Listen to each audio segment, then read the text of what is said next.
తెలంగాణ రాజకీయాల్లో మరో సంచలన మలుపు. ఒకప్పుడు బీఆర్ఎస్లో కీలక నాయకురాలు, ఇప్పుడు కొత్త పార్టీతో కొత్త పోరాటానికి సిద్ధమవుతున్న నాయకురాలు కల్వకుంట్ల కవిత. తన టార్గెట్ ఎవరు, ఎందుకు అకస్మాత్తుగా కాంగ్రెస్ పై ఫోకస్, బీఆర్ఎస్ పై విమర్శలు ఎందుకు తగ్గించలేదు? ఇది కేవలం రాజకీయ వ్యాఖ్యల కథ కాదు, ఇది తెలంగాణ రాజకీయాల్లో కొత్త సమీకరణాల సంకేతం కూడా. ఈరోజు మనం తెలుసుకోబోతున్నాం కవిత చేసిన వ్యాఖ్యల వెనుక అసలు రాజకీయ అర్థం ఏమిటి. తెలంగాణ రాజకీయాల్లో మరోసారి ఆసక్తికర పరిణామాలు చోటు చేసుకుంటున్నాయి.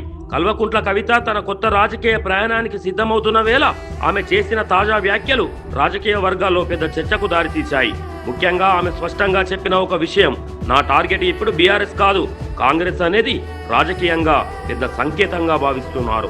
ఇప్పటి వరకు బీఆర్ఎస్ తో విభేదాలు ఉన్న కవిత ఆ పార్టీపై విమర్శలు చేస్తూ ముందుకు వచ్చారు.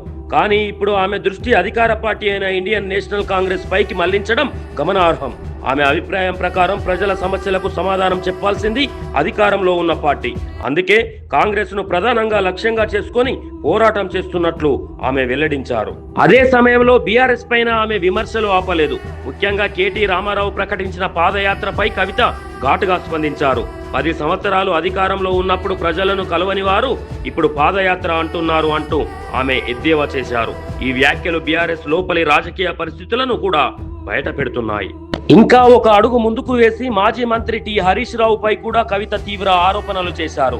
పరిగి రైతుల దీక్షకు వెళ్తున్న సమయంలో తనను అడ్డుకునేందుకు కుట్రలు జరిగాయని, హరీష్ రావు ఫోన్ చేయగానే పోలీసులు తనను హౌస్ అరెస్ట్ చేశారని ఆమె ఆరోపించారు. ఈ ఆరోపణలు రాజకీయంగా మరింత ఉద్రిక్తతను పెంచే అవకాశం ఉంది. ఇక కొత్త పార్టీ విషయానికి వస్తే ఈ నెల 25న పార్టీని ప్రారంభించనున్నట్లు కవిత ఇప్పటికే ప్రకటించారు.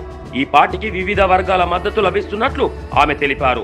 ముఖ్యంగా దళిత బహుజన సంఘాలు, సామాజిక సంస్థలు తనకు మద్దతుగా నిలుస్తున్నాయని చెప్పారు. ఇది ఆమె పార్టీకి సామాజిక ఆధారం పెరుగుతుందనే సంకేతంగా కనిపిస్తుంది. కవిత తన రాజకీయ లక్ష్యాన్ని సర్వోదయ తెలంగాణగా నిర్వచించారు. అన్ని వర్గాలకు సమాన హక్కులు, అవకాశాలు కలిగే రాష్ట్రం కోసం తన పోరాటం కొనసాగుతుందని స్పష్టం చేశారు. ప్రతి కష్టం ఒక పాఠం అంటూ తన రాజకీయ ప్రయాణాన్ని భావోద్వేగంగా వివరించారు. ఈ వ్యాఖ్యలు ఆమె తన ఇమేజ్ను కొత్తగా నిర్మించుకునే ప్రయత్నంగా కూడా కనిపిస్తున్నాయి. ఇంకా ఒక ఆసక్తికర అంశం, బీఆర్ఎస్ మాజీ ఎమ్మెల్యేలు కొందరు తనను కలిశారని ఆమె వెల్లడించారు. అయితే వారి పేర్లు చెప్పడానికి మాత్రం నిరాకరించారు. ఇది భవిష్యత్తులో రాజకీయ మార్పులకు దారి తీసే సూచనగా భావిస్తున్నారు. కవిత మాట్లాడుతూ ప్రజల సమస్యలపై నేను ఎవరినైనా ప్రశ్నిస్తాను అని స్పష్టం చేశారు.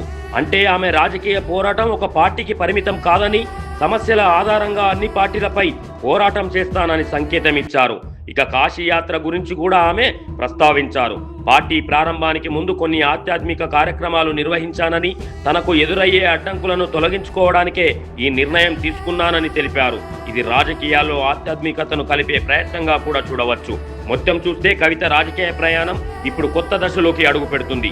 ఒకవైపు కాంగ్రెస్ పై ప్రత్యక్ష పోరాటం, మరోవైపు బీఆర్ఎస్ పై విమర్శలు, మధ్యలో కొత్త పార్టీతో కొత్త సమీకరణాలు.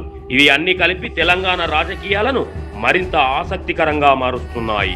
అయితే ప్రశ్న ఒక్కటే, కవిత కొత్త పార్టీ నిజంగా తెలంగాణ రాజకీయాల్లో ప్రభావం చూపుతుందా, లేక ఇది తాత్కాలిక రాజకీయ ప్రయోగమేనా?